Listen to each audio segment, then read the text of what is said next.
So, defining the task at hand and the problem is the next important stage.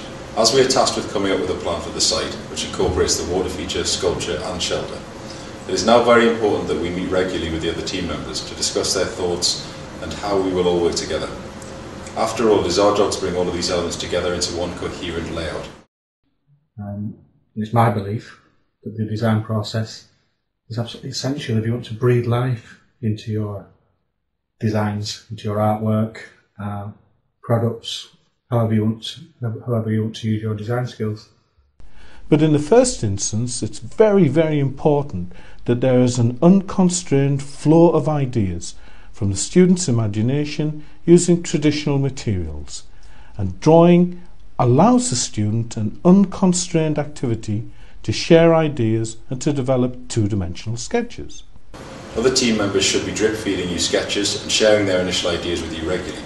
In the meantime, you should take your rough site sketches and begin to draw the 2D site plan up in AutoCAD, ready for drafting your initial ideas up.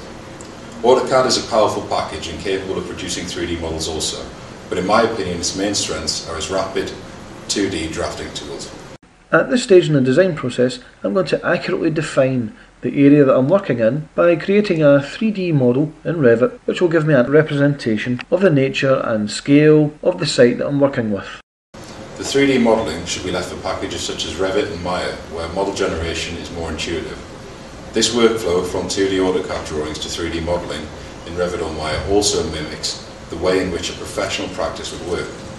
You select the best tool for the job at the appropriate time. Just because you can't do something with one package doesn't always mean you should. The key criteria for software use during this process is ease of use, learning curves, and above all, speed. The more iterations of a design you can produce in a limited time, the richer the final design will be. So I've got the measurements, feet and meters. I've got the area in gray that is to designate the area for our park, and also the footprints of the existing buildings. So let's begin.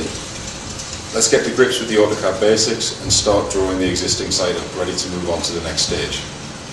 We can also begin collecting other team members' sketches and ideas and start to think how we are going to tie everything together.